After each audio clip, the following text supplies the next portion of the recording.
Hello everybody, welcome to BlueMarbleScience. I've been debunked by Anthony Riley, which is a lot like losing a foot race to a three-toed sloth. Plus, Anthony's got some really strange views on gravity versus density. Now apparently Anthony, also known as the Sleeping Warrior, didn't like my video about gas pressure without a container very much, so he did a debunking that includes mostly just personal insults, the usual thing that Anthony does. I want to go over that, and then I want to review a bit of his most recent idiotic position on density. So, Gladys, how would you like to meet another jackass? Hey, Bob, hold my beer. Let's light this dumpster fire and have a little fun.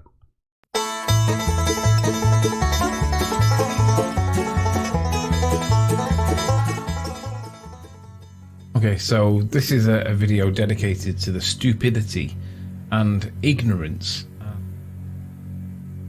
mental incapacity ailments of the Ball Earth religion. This is a review of a video entitled Gas Pressure Without a Container by a guy called BlueMarbleScience. I'm going to play it, I'm going to look what it says, and we're going to listen to and evaluate what he's actually doing compared to what he claims he's doing. This dopey bastard claims that you can have a gas pressure without a container. Let's just see what he says, and then let's rip it apart and laugh at this utter moron. Hello everybody, welcome to BlueMarbleScience. We've got your gas pressure without a container. It's right down there. See? There it is. Really? You know, we keep hearing this over and over and over again. You can't have gas pressure without a container. At least according to Nathan Oakley, Quantum Eraser, Anthony Riley, and I guess pretty much every other flat earther out there. But you know what? They're wrong. Okay, so what's the... No, actually, we're really not wrong. You can't have gas pressure without a container. I don't know why you think that you can. Oh, hang on, I do. You've got to think that, because you've got to have an explanation for how the pressure of the Earth existing in the vacuum of space is possible. You have to have it. What did he just say? The pressure of the Earth existing in the vacuum of space. What kind of nonsense double talk was that, Anthony? So let's hear how he contextualizes the problem for us and why we have this point. Okay, so what's the issue? Well, it's really simple. Flat earthers can't afford to have gravity become a real thing, because if that ever happens, most of their argument just flies out the window. No. Doesn't matter on a flat plane whether or not we have gravity. Let's not forget what the position is on our side. We've all seen this density tower. Whether gravity exists or not, our position is that literally it's all relative to the medium in which we're in. The density tower sits in a gradient of, or a medium of, air, and its density value is 1. Everything that you see within this container has got a density value of greater than 1. Relative to each other, you can see where they'll all sit. Relative to the air that the container sits in, everything has got a greater density than 1.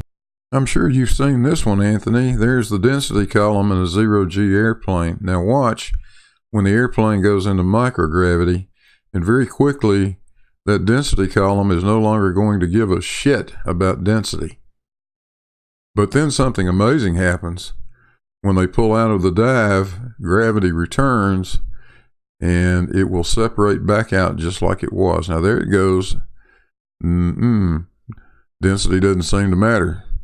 But watch what happens next. Uh-oh. Here it comes. Houston. Anthony has a problem. We don't need gravity.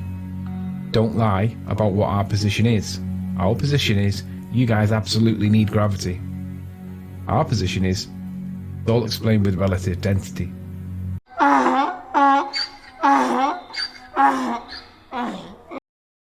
At this point, our jackass, the sloppy lawyer, is going to just waffle on and on about the scientific method and the claims I made, which he totally misrepresents. I'm going to do an entire video on the scientific method because Anthony has it so completely out of whack. But that's not for this time. So let me remind you, Anthony, this is what you guys claim a container is. Watch this. Well, let's start with this comment from the Sleeping Warrior. Blue Marble Science, you lying sack of shit. Our words are you cannot have gas pressure without a container. We do not say it is sealed or open. It doesn't matter if it's open or not. What matters is that it's contained. We cite literally the definitions of gas pressure. You are dishonest and wrong. Like every baller, I love how you are moving the globe posts, and even when you do, it changes nothing. You are lying, wrong, and incapable of tying your own shoelaces. My goodness, I seem to have annoyed the little fellow. Well, I'll tell you what, let's see who's moving these globe posts, shall we? But before we do that, let me remind you of one thing, Anthony. An open-ended piece of pipe is a gas container in the same sense that this is a gas container. I've got a great idea. Let's ask the quantum eraser. Hey, QE, is a gas container sealed or open? But if the container is not sealed, the gas will escape.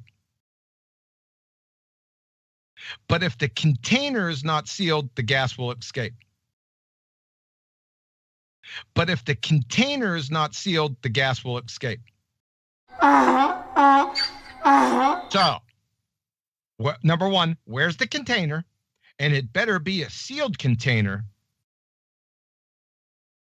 And it better be a sealed container. And it better be a sealed container surrounding the Earth, because the gas is going to escape. This is simple. Now, back to your comment, Anthony. That was pretty clear, I think. QE defined a container as a sealed pressure vessel.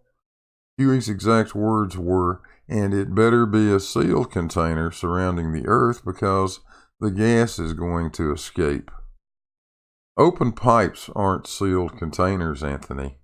And you, my friend, are a sheethead. There. That looks pretty good. So, I'll tell you what, let's let Betty have a crack at this, shall we? Well, but with this kinetic energy, with these particles shooting up, I mean, why would they lose their kinetic energy? Also because of the temperature, of course. But I mean, we have these Newton laws, right? Where something in motion will stay in motion until it's being deflected. Oh, no. Yeah, they bring that up also, right? But then that would help, I think, that you have these walls of the container, so these particles will press on the walls. So you have to have an upper wall, basically, a ceiling somehow. Yes, exactly. Yeah. If you can follow me. Yes, yeah. That makes perfect sense. And then, of course, there is the man himself. You can do. I just wanted to slip in that one debating point, which is when they get to that stage that Betty's got to, I ask exactly that. What's it pressing on at the top? Because at some point there's gas pressure. It doesn't matter how gradiated you make it. And then there's this demonstration. By the way, pay careful attention to the way Quantum Eraser refers to the SF6 gas cylinder as a container. But he calls the open tray a fish tank. Now, which one would you say is more similar to an open-ended piece of pipe? So, the sulfur hexafluoride trick. So let's go back here, and I won't play it, so we won't get any copyright strikes. So you see back here, this is the sulfur hexafluoride, right? They bring in the sulfur hexafluoride, and they're going to put the sulfur hexafluoride in this empty, looks like a fish tank. It's got a cardboard cover over it, right? But my question is, why did they bring the sulfur hexafluoride gas into the classroom with the container? I mean, that's our argument, right? Roger. So this is a container. Why didn't they bring it in like a milk crate? So you're just supporting our argument here. Let's take a look at this. So they're going to fill this tank up, right? They got their little hose there. He's turning the valve. He's opening the valve of the container, right? So let's see where he goes here. He's putting it in. Let's see if we get a good look at that cylinder in back. I'm going to have to take a good look at that. Should be coming up here any second. Oh, so the lid. Why does he have a lid? Why is there a lid on this? Right? Let's take a look at that. Oh, there you go. Maybe here in a couple seconds. There we go. There we go. A little bit more. He's not going to give it all to me, is he? Okay, see the cylinder right here? Why do you need that cylinder? I mean, this is our argument that you have to have gas to have gas pressure. You need a container. Well, they're satisfying this rule for us right now. There's a container. So let's continue. So let's see what they're going to do. They're going to take the top off, right? There's a good picture of the valve stem and the container, right? And now we get our aluminum foil boat, right? This is really amazing. I love this magic trick. So he's going to put the aluminum foil boat down and oh, it floats. It's magic. What else are they going to do? Notice how fast after he took the container lid off, right? That they put the magic aluminum boat in there. It was real quick, right? They put that in there real quick. Keep that in mind. So there they go with their boat and they start pouring stuff in. Wow, that's really magic. Love it. I'll bet you the kids loved it. Okay. So my questions. What's in the gas tank? Again, what's in the gas tank just behind the fish tank? Number 2, why is there a lid over the fish tank when the sulfur hexafluoride gas is added to the fish tank? Number 3, and this is a sidebar, is sulfur hexafluoride gas a man-made gas or is it a natural gas? That is, if man wasn't or didn't exist, would sulfur hexafluoride exist? If so, is it available for scientific inquiry? But that's not the real game here. See, I've been waiting. This is the question. This is what I want them to do. We would like to see the same demonstration 3 hours after sulfur hexafluoride gas is added to the fish tank. That's what we need to see.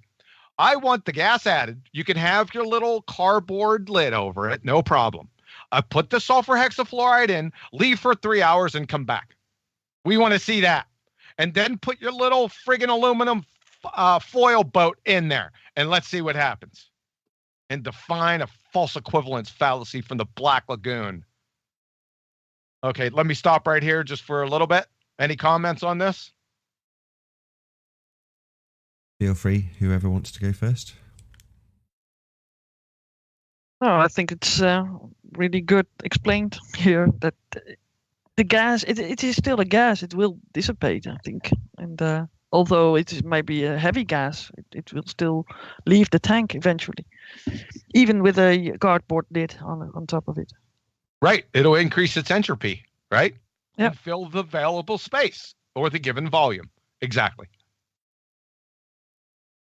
Yeah, the other thing you highlighted was that it's not natural gas, and obviously it's got a very high density, hence it's sitting in the tank after being pumped in from the pressurized canister that was used to wheel it into the classroom rather than an open top wheelbarrow. Nevertheless, you're still going to have the same effects of entropy. So yeah, it's a man-made gas, but it's a demonstration that's probably very short-lived. Well, certainly short-lived because of the law of entropy. We know precisely what will happen to that gas, considering that there's no bonds, there's no barrier, there's nothing stopping it from, over time, suffering the effects of entropy and dissipating into the rest of the room, which is precisely what would happen in about 3 hours, probably less, probably an hour, it would do the same thing. I'd be surprised if in half an hour they could still stick the aluminium boat in, actually, John, if having thought about it a little bit. I think half an hour would be enough for it to just not have the same effect, and you stick it in it would just go straight to the bottom. Oh, yeah, it's not going to be there even with 30 minutes.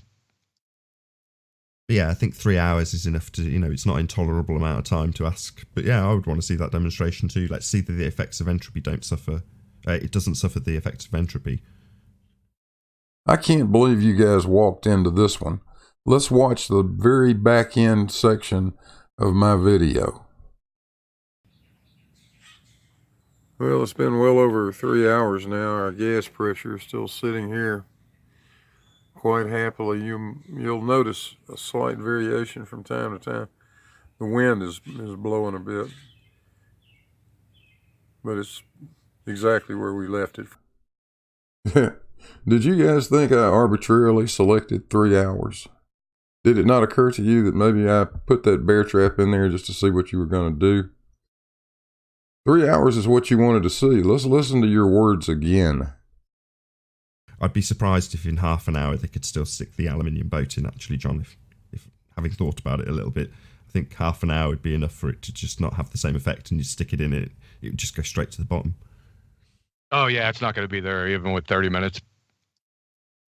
But yeah, I think 3 hours is enough to, it's not an intolerable amount of time to ask. But yeah, I would want to see that demonstration too. Let's see that the effects of entropy don't suffer. It doesn't suffer the effects of entropy. Now let's listen as this jackwagon completely tangles himself up as he tries to refute me, and he ends up agreeing with exactly what I've said.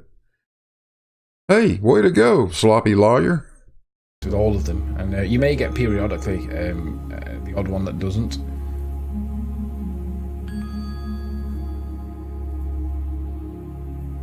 Force applied to a surface with an area. There you go. A force applied to a surface. That would be the container. The other gas molecules are bouncing around the inside of this container. Well, if there's no lid on the container and we have a gas pressure pushing up from it, in all directions, it's only pushing against the floor, isn't it? There's no sides of a container on the earth, and there's no roof. Now, the roof matter doesn't matter too much. It just keeps the gas pressure within this box. Remove the remove the roof or the ceiling, and then the gas pressure entropy applies. It will fill the available volume. It may slow it down somewhat if the differential is close, but it's still going to always entropy will always apply. Only entropy didn't apply, did it? I wonder what happened, Anthony. Where did your entropy go? The gas just sat there for hours and hours. Maybe you got it wrong. Can't have gas pressure without a container. This is literally where it comes from. This is not Nathan's citation. This is not John's citation. This is what's required to have a pressure.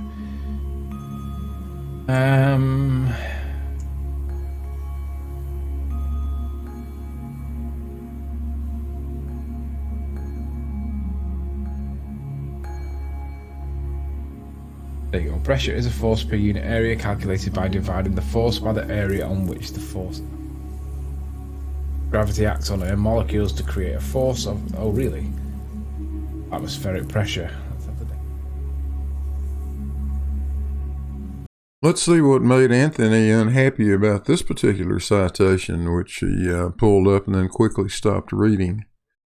What does this say? Gases are the only state of matter that can be compressed very tightly or expanded to fill very large space. Pressure is force per unit area calculated by dividing the force by the area on which the force acts. The Earth's gravity, really? Acts on air molecules to create a force. That is the air pushing on the Earth. This is called atmospheric pressure. My goodness, Anthony. I see why you didn't want to read that. Perpendicular force per unit, or the stress at which a confined fluid. The pressure exerted on a floor by 42 pounds.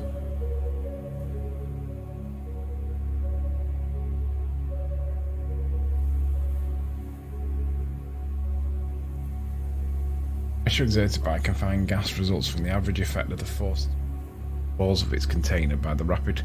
Right, so these ones are making a distinction between the gas pressure within a container, which we can demonstrate, and the one that they can't demonstrate, which is why there's no. Yeah, look, so we have the containment here, picture of.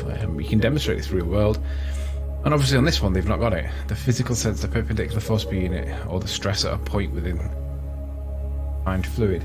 Pressure exerted on a floor. weight of the atmosphere pushing down on each unit. Weight of the atmosphere pushing down on each unit of pressure. Weight, not gravity, right?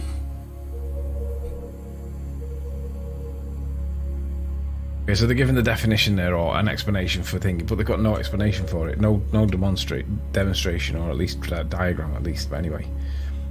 I certainly hope you don't do this in a courtroom, Anthony. I think you have just adequately confirmed everything I have said. Clearly, you should not be able to have gas pressure unless you have a way to pressurize the gas.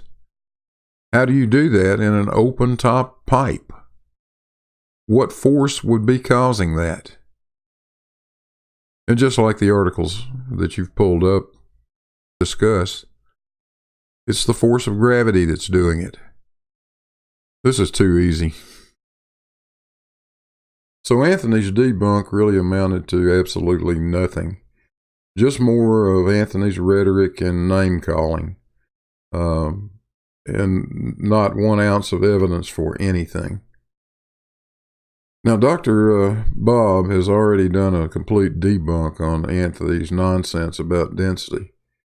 But while we're on the topic, Anthony, I got a few questions. What is your math that describes density? Can you show that?